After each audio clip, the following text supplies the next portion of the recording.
Okay, so our next topic is infinite finite set. हमें दो तरह के सेट मिलेंगे, एक फाइनाइट सेट, एक इनफाइनाइट सेट। पहले फाइनाइट सेट क्या होता है?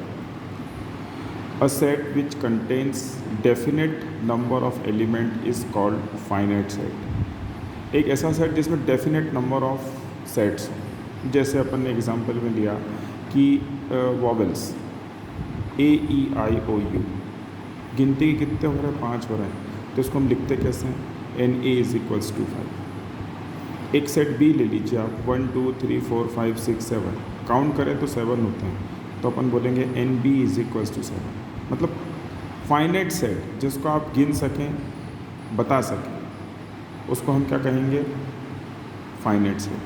Second one is infinite set. If the element of set are infinite numbers, then set is called infinite set. Infinite set मतलब जिसके आप काउंट ही नहीं कर सकते। Set of natural number n। Natural number start तो 1 से होगा, लेकिन ख़त्म का होगा हमें नहीं पता, हम काउंट नहीं कर सकते, इसलिए इनफाइनाइट।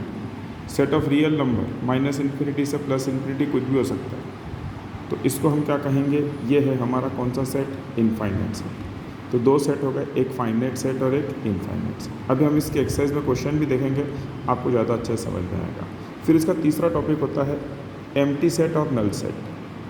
इसको हम वाइड सेट भी बोलते हैं। नल सेट मतलब a set which does not contain any element, मतलब एक ऐसा सेट जिसमें एक भी एलिमेंट नहीं हो, is called an empty set. It is denoted by phi. Greek alphabet है, जैसे अल्फ़ा बीटा थीटा आपने समझा है, वैसे फाई, करेक्ट। और करली ब्रैकेट 2 बना दीजिए बस, करली ब्रैकेट, बीच में कोई एलिमेंट ना हो इसके अंदर। आप यदि सोचें कि इसमें 0 लिख दे तो वो एम्प्टी सेट होगा, नहीं, 0 एक एलिमेंट हो जाएगा और वो एम्प्टी सेट नहीं होगा, सिर्फ 2 करली ब्रैकेट इस तरह से। जैसे हमने क्या कहा, एक एग्जाम्पल लिया, x सच दैट x² = 25। इसका आंसर कितना आएगा? ±5। हम कह रहे हैं x इज़ इवन, हो ही नहीं सकता, मतलब ये एक एम्प्टी सेट है। फिर हमने कहा b = x² + 1 = 0। x² -1 होता तो x की वैल्यू ±1 आ जाती। ये रियल है, आप, ये रियल नहीं है, ये कौन सा नंबर हो जाएगा? ये इमेजिनरी नंबर हो जाएगा। इसलिए ये दोनों सेट हमारे क्या हैं? फाई हैं या एम्प्टी सेट। ओके, फिर इसके बाद देखते हैं हम इक्वल सेट। ये हमारा 4th कैटेगरी है, equal set. 2 set A and B are said to be equal. 2 set A और B इक्वल होंगे। कब इक्वल होंगे?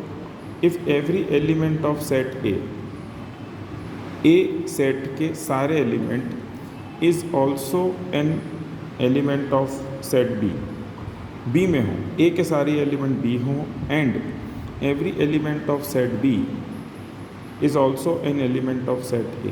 मतलब 2 सेट हों ऐसे जिसमें एक के सारे एलिमेंट B में हों, B के सारे एलिमेंट A में हों, तो उसको हम कहेंगे this is known as equal set. जैसे हमने एक एग्जांपल लिया, एक A है AEIOU, B है AOEIU।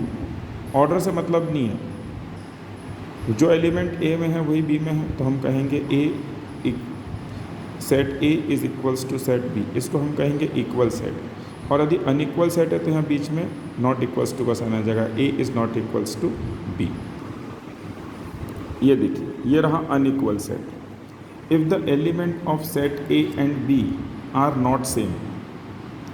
Not same, then they are called unequal set. A is not equals to B।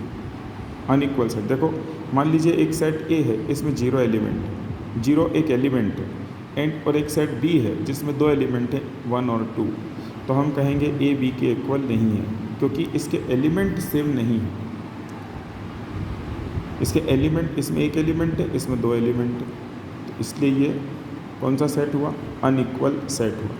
फिर एक होता है सिंगलटन सेट या यूनिट सेट। सिंगलटन सेट या यूनिट सेट आपको समझ में आ रहा है कि जिसमें एक ही एलिमेंट हो। If a set contain only 1 element is called singleton set. कोई भी एक सेट है जिसके अंदर सिर्फ एक ही एलिमेंट है, जैसे हमने लिया A 0, B 4, करेक्ट। ये मैंने आप 2 बार 0 का एग्जांपल इसलिए लिया है बच्चों यहाँ पर कि आपको ये समझ में आए कि ये एम्प्टी सेट नहीं है। जीरो भी अपने आप में एक सेट है, ठीक है। एम्प्टी सेट में आपको बता चुका हूँ 5 होगा या बिल्कुल ब्लैंक होगा। आई होप आप समझ गए होंगे। तो सिंगलटन सेट या यूनिट सेट मतलब जिसमें एक ही एलिमेंट हो, ये रहा एक एलिमेंट।